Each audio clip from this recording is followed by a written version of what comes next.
မင်္ဂလာပါတငယ်ချင်းတို့ရေဒီနေ့လည်းမခင်ရှာလာရှိတာပါရှာရှိရတဲ့အကြောင်းရင်းကဘာလဲဆိုတော့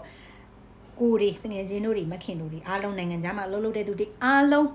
မခင်ကအရင်တစ်ခါလည်းပြောမှုပါတယ်တငယ်ချင်းတို့ရဲ့လာစာကိုစီမှာလည်းစုထားပါကိုစီမှာလည်းထားပါအိမ်ကိုအကုန်မပို့ပါနဲ့မလွဲကြပါနဲ့လို့မခင်ကအရင်တော့ပြောမှုပါတယ်အခုလေဒီစကားကိုပဲထပ်ပြီးတော့လာပြောတာပါတငယ်ချင်းတို့ရေမခင်ကိုမုန်းရင်လည်းမုန်းကြပါဟိုဘက်ကဆွေမျိုးတွေမိဘတွေကတော့မခင်ကိုမုန်းချင်မုန်းကြမယ်လीเนาะဒါပေမဲ့မခင်က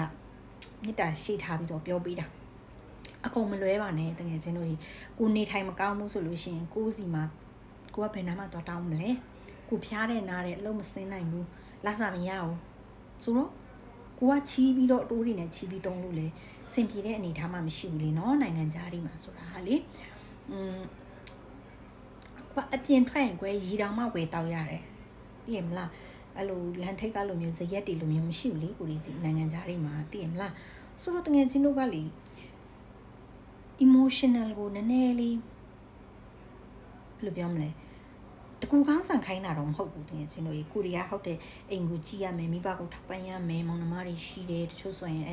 အကူအကြီးဆုံးအမအကြီးဆုံးငယ်တွေကိုထောက်ပံ့နေရတယ်အဲ့လိုတွေလည်းရှိတယ်လေနော်မှန်တယ်ဒါပေမဲ့ကိုအတွက်လည်းချမ်းကိုအတွက်ချမ်းပြီးမှစဉ်းစားကိုရီးယားနိုင်ငံခြားမှာအိမ်လာခါတွေပြီးရတယ်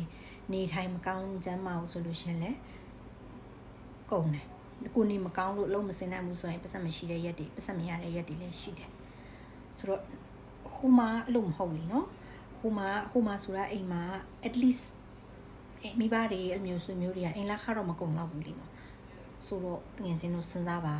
ကိုစဉ်းစားပါကိုစဉ်းစားပါအမောင်းခံပြီးလာပြောတာတငယ်ချင်းတွေနော်